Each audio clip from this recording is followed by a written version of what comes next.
Hello everyone. इस video के through मैं आपके सारे डाउट्स क्लैरिफाई करने का ट्राई करूँगी। सबसे पहला और इम्पॉर्टेंट डाउट अभी फ़िलहाल जो है वो ये है कि एंड मोमेंट रिवीजन कैसे करें। हार्डली 70 डेज़ अराउंड बचे हैं, तो क्या स्ट्रैटेजी होना चाहिए, राइट? कौन से सब्जेक्ट को प्रायोरिटाइज़ करना है, कितने नंबर ऑफ़ रिविजन्स होने चाहिए, एंड मोस्ट इम्पॉर्टेंट किस सोर्स से रिविजन करें। इतने सारे सोर्सेज पढ़ लिए हम, अब फाइनली रिवीजन कैसे करें उसको, राइट? बहुत कोई कंफ्यूज होंगे कि आज तक तो न्यूज़पेपर पढ़ते आए हैं, बट अभी नेक्स्ट 70 डेज़ क्या न्यूज़पेपर पढ़ना चाहिए। Third and the most important doubt, current affairs कहाँ से करना है, क्या उसका सोर्स होना चाहिए। इतने सारे ईयरली मैगजीन्स आ रहे हैं, मंथली मैगजीन्स थे, क्या करना है, राइट? बहुत किसी को कन्फ्यूजन होगा कि इतने सारे मॉक टेस्ट जो हमने दिया है उसको ओवरऑल एनालाइज कैसे करें, कैसे उसके शॉर्ट नोट्स बनाएं। बहुत किसी को सीसैट में कन्फ्यूजन होगा कि सीसैट का क्या करना है, कौन से उस सब्जेक्ट्स कौन से चैप्टर्स उसमें प्रायोरिटाइज करने हैं एंड उसको कितना टाइम देना है, एंड ओवरऑल आपका डेली प्लान कैसा होना चाहिए। डेली प्लान में हमें क्या क्या इंक्लूड करना है, दैट इज़ वेरी इंपॉर्टेंट। तो ये नेक्स्ट 70 डेज़ अच्छे से प्लान करने के लिए ये वीडियो एंड तक देखिए। सबसे पहला और इम्पॉर्टेंट डाउट है रिवीजन का कैसे करना है। ध्यान से सुनना, I will explain you everything with logic. देखो, रिवीजन का स्ट्रैटेजी आपका ये होना चाहिए कि आपको सब्जेक्ट्स को प्रायोरिटाइज करना पड़ेगा, ठीक है?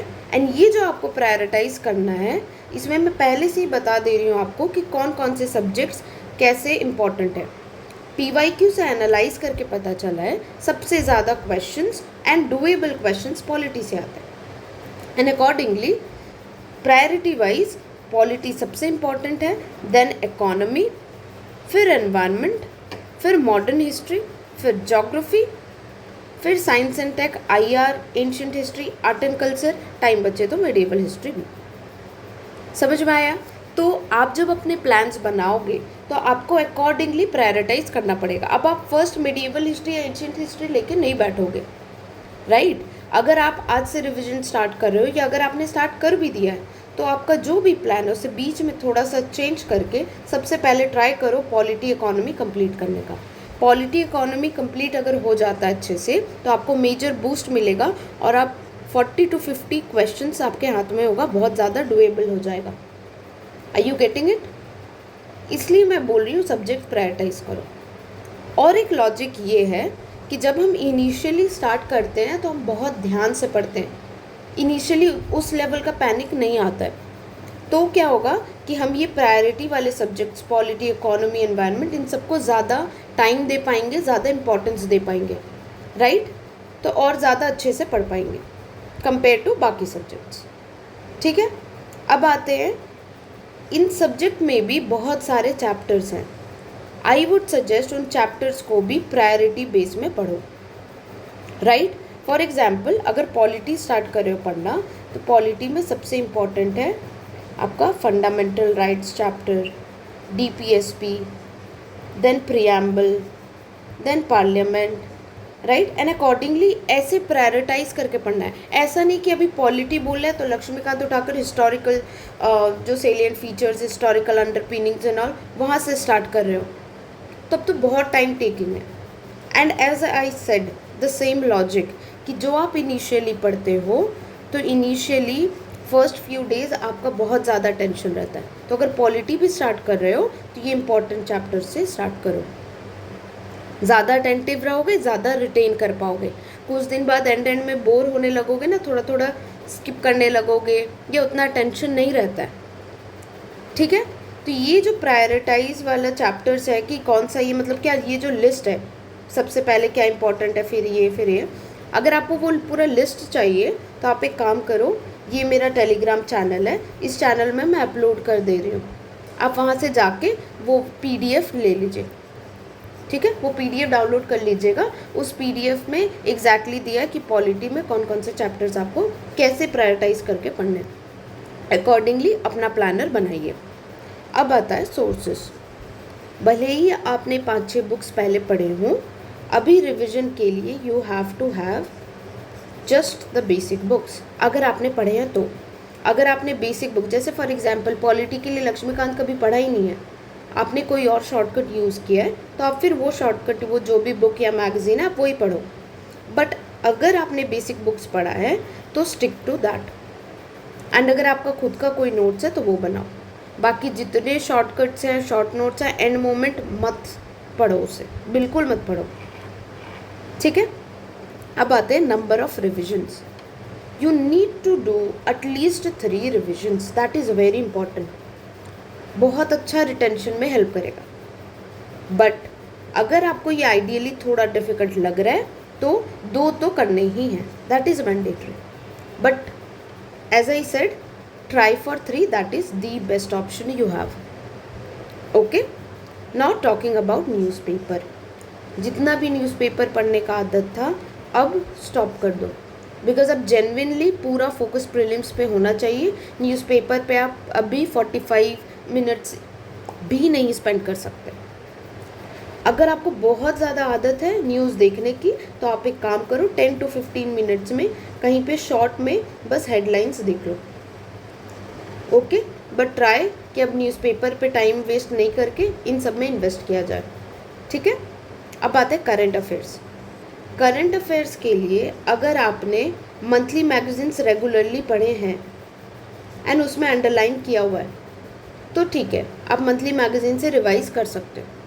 बट अगर आपने ये सही से नहीं किया है then go for early compilation.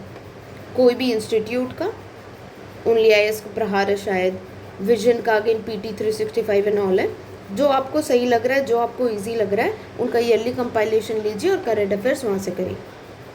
Okay, now coming to mock test. सबसे इम्पॉर्टेंट, मॉक टेस्ट के एनालिसिस में आपको बहुत ज़्यादा टाइम लगता है। मॉक टेस्ट खुद रहता है 2 घंटे का, आप एनालिसिस करते हो और 5 घंटे, वो आपको नहीं करना है। What you will do is, आपके बहुत सारे क्वेश्चंस राइट हुए होंगे, ठीक है। जो क्वेश्चंस राइट हुए हैं उसमें कुछ कुछ क्वेश्चंस होंगे जो आपने जेन्युइनली लॉजिकली सॉल्व किए हैं, कुछ आपने गेस किए। तो जो लॉजिकली सॉल्व किया है, अपने नॉलेज से सॉल्व किया है, उन क्वेश्चंस को फिर से मत देखो। आपने राइट किया है, लॉजिक से किया है, छोड़ दो। जो क्वेश्चन आपने रैंडम गेस किया है, अगर वो राइट हुआ है, ठीक है, वो सारे गेस्ड क्वेश्चंस अच्छे से देख लो। देख लो मतलब सिर्फ नोट डाउन करना है कि अच्छा ये क्वेश्चन था, ये आंसर है, इतना बैठ के उसके एक्सप्लेनेशंस नहीं पढ़ने। एंड जितने रॉन्ग क्वेश्चंस किए हैं आपने, उन सारे रॉन्ग क्वेश्चंस को आपने देखना है।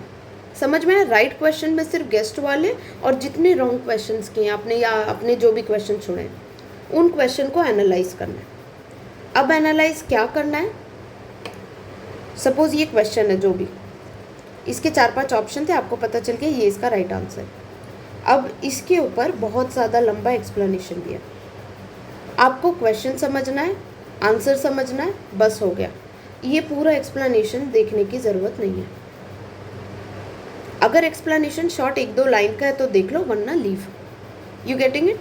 बिकॉज इतना लंबा एक्सप्लेनेशन इजंट इम्पॉर्टेंट, ठीक है। Now talking about the short notes. अब इतना लंबा एक्सप्लेनेशन तो पढ़ना ही नहीं है। अब ये क्वेश्चन पढ़ा, उसका 1 लाइन का ऑप्शन जो भी था उसको ही शॉर्ट नोट्स में लिख लिया। You getting it? एंड एकदम शॉर्ट में लिखना है, जितना शॉर्टकट आप यूज़ कर सको, ताकि आपका विदिन 2 पेज पूरे टेस्ट का एनालिसिस हो जाना चाहिए, ठीक है। एंड मोमेंट रिवीजन में यही काम आएगा, आपके 20-25 पेज के नोट्स नहीं। एंड मेक श्योर एक टाइमर लगाओ कि जो भी टेस्ट के एनालिसिस कर रहे हो मैक्सिमम 1.5 से 2 घंटे में कंप्लीट करना है, ठीक है। समझ आया? अब आते हैं CSAT पे। CSAT के भी कुछ चैप्टर्स हैं जो आपको प्रायोरिटाइज करने पड़ेंगे। फॉर एग्जाम्पल रीडिंग कॉम्प्रिहेंशन करना है पहले, फिर क्वांट में कौन कौन से चैप्टर्स करने हैं, क्या क्या इंपॉर्टेंट है, कौन सा इजी और डुएबल है, राइट। अकॉर्डिंगली आपको CSAT प्लान करना है। एंड मेक श्योर कि कोई भी ओवर कॉन्फिडेंस में CSAT छोड़ेगा नहीं कि एंड मोमेंट देख लेंगे। No, don't do that. You getting it? तो अगर आपको ये चैप्टर्स कौन से इंपॉर्टेंट है CSAT में, उसकी भी प्रायोरिटी लिस्ट चाहिए, तो आप मेरे टेलीग्राम चैनल को फॉलो करिए, वहाँ पर मैंने इसका PDF अपलोड किया हुआ है। You getting it? अब सीसैट के अलावा, एंड हाँ और एक चीज़, सीसैट आपको अपने डेली प्लानर में इंक्लूड करना ही है। प्रायोरिटाइज जो भी चैप्टर्स को करना है वो मैं आपको बता दूंगी टेलीग्राम चैनल में, ठीक है। Now talking about the daily plan, this is the most important. आपका जो भी डेली प्लान होगा, ठीक है, प्लान कैसे करना है बता रही हूँ। सबसे पहले स्टैटिक सब्जेक्ट एक रखना है। अब सोचोगे कौन सा स्टैटिक सब्जेक्ट रखें, मैंने आपको ऑलरेडी रिवीजन के लिए प्रायोरिटी वाइज सब्जेक्ट्स बता दिया, राइट। तो आपका जो भी स्टैटिक सब्जेक्ट है वो इनमें से ही होगा। तो सबसे पहले ट्राई करो पॉलिटी कंप्लीट करने का, भले ही आप स्ट्रांग हो, वीक हो, जो भी हो। पॉलिटी, फिर इकोनॉमी एंड अकॉर्डिंगली, समझ में आया? तो जैसे फॉर एग्जांपल, तो अभी अगर आप प्लान बना रहे हो तो स्टैटिक सब्जेक्ट में आपने रखा पॉलिटी, ठीक है। अब पॉलिटी में भी जब पढ़ने जाओगे तो एवरीडे कुछ डिवाइड करोगे ना पॉलिटी सब्जेक्ट को भी, तो उसके प्रायोरिटाइज वाले जो चैप्टर्स इंपॉर्टेंट वो लिस्ट मैंने दे दिया है। तो उस लिस्ट के अकॉर्डिंग फर्स्ट डे उसमें से 6-7 चैप्टर रख लिया, नेक्स्ट डे फिर बाकी, एंड अकॉर्डिंगली, ठीक है। सब पढ़ना इंपॉर्टेंट नहीं है, प्रायोरिटाइज करना सीखो, थोड़ा सा स्मार्ट वर्क करना सीखो, ओके, वेरी इंपॉर्टेंट। अब स्टैटिक सब्जेक्ट के साथ में उसी सेम सब्जेक्ट का सीए आपको करना है। लॉजिक बताती हूँ, जो भी सब्जेक्ट पढ़ रहे हो, फॉर एग्जांपल पॉलिटी पढ़ रहे हो, जब उसका करंट अफेयर्स पढ़ोगे, सपोज स्टैटिक सब्जेक्ट पॉलिटी में आज अपने फर्स्ट डे उसका बहुत important chapter fundamental rights, DPSP etcetera किया, ठीक है। जब सेम सब्जेक्ट का करंट अफेयर्स पढ़ोगे तो उसमें आपको फंडामेंटल राइट से रिलेटेड कुछ इंपॉर्टेंट जजमेंट्स, कुछ अभी रीसेंट इशू कुछ आया होगा तो वो डेफिनेटली मिलेगा। उससे आपको समझ में आ जाएगा कि आपने जो पढ़ा है वो कितना इम्पॉर्टेंट है, और वो और एक बार आपका रिपीट भी हो जाएगा। अपार्ट फ्रॉम दैट सीए में आपको और दूसरे, जैसे कि आप 2-4 दिन, अभी तो पॉलिटी आप करोगे ना 5-6 दिन, तो कुछ दिन बाद आप कोई और चैप्टर पढ़ने वाले हो, से कॉन्स्टिट्यूशनल अमेंडमेंट्स। तो आप वो जब सीए पढ़ रहे होगे तो आपको पहला ही दिन कोई इंपॉर्टेंट अमेंडमेंट दिखाई दिया, तो जब आप वो कॉन्स्टिट्यूशनल अमेंडमेंट पढ़ रहे होगे तो आपको ध्यान रहेगा कि अरे ये वाला चीज़ बहुत इंपॉर्टेंट है, अभी न्यूज़ में आया था। You getting it? तो ऐसे पैरेलली पढ़ना है, वही सब्जेक्ट उसी का current affairs. Then PYQ same subject का, अगेन सेम सब्जेक्ट का पीवाईक्यू करोगे तो क्या होगा, पहला अगर एक चीज़ 2-3 बार पढ़ रहे हो तो रिटेंशन ज़्यादा अच्छा होगा, प्लस आपको इनडायरेक्टली पता भी चलेगा कि अच्छा सुबह मैंने ये पढ़ा है, अब पीवाईक्यू में सॉल्व सही से कर पा रही हूँ, तो कॉन्फिडेंस आएगा, ठीक है। And fourth important thing is CSAT. You getting it? ये आपका सारा हर दिन का प्लान में होना ही चाहिए, एंड अकॉर्डिंगली ही होना चाहिए, कोई रैंडम मत करो, बहुत कन्फ्यूजन होगा, ठीक है। अभी ये समझो, बहुत कोई क्या कर रहे हैं अपने डेली प्लान में, एवरीडे जो भी चैप्टर्स पढ़ रहे हैं उसके कुछ क्वेश्चन सॉल्व कर रहे हैं। एवरीडे अगर आपको 10-20 क्वेश्चन सॉल्व करने, इट्स फाइन, नहीं तो आप क्या कर सकते हो, एवरी वीक एक टेस्ट देना स्टार्ट करो, दोनों GS1 GS2, GS2 here means CSAT, okay. तो GS का और सीसैट का एवरी वीक एक टेस्ट दो, दोनों का एक एक, एंड एग्ज़ाम वाले टाइम में देने का ट्राई करो, बहुत अच्छा हेल्प मिलेगा आपको। अब जब आप यहाँ पर GS का टेस्ट दोगे वीकली, तो उस GS के टेस्ट में आप ये कर सकते हो कि अगर आप पॉलिटी पढ़ रहे हो तो आप चाहो तो पॉलिटी का सेक्शनल टेस्ट दे सकते हो, या फिर आप ओवरऑल FLT भी दे दो, कोई बात नहीं। अगर आप FLTs भी दोगे तो आप सीखोगे ही, ऐसा थोड़ी कि अभी पॉलिटी रिवाइज करें तो इकोनॉमी या जोग्राफी आता ही नहीं है। You getting it? तो उनके भी FLTs दे सकते हो, एक प्रैक्टिस रहेगा, तो वो एग्ज़ाम के टेस्ट सॉल्व करने में डर नहीं लगेगा। Getting it? सो फाइनली, अगर आपको ये वीडियो अच्छा लगा हो तो प्लीज़ लाइक करें। कोई भी और डाउट है या आप कोई और चीज़ पे मुझे चाहते हो कि मैं वीडियो बनाऊं तो वो कमेंट करें। प्लीज़ सब्सक्राइब माय चैनल, ताकि आपके दिए गए रिक्वेस्ट वाले वीडियो मैं बनाऊँ एंड आपको नोटिफिकेशन मिले। एंड फाइनली, अगर आपको PDFs चाहिए अलग अलग सब्जेक्ट के जो भी प्रायोरिटी वाइज चैप्टर्स हैं, ताकि आप अपने डेली प्लानर में इंक्लूड कर सको।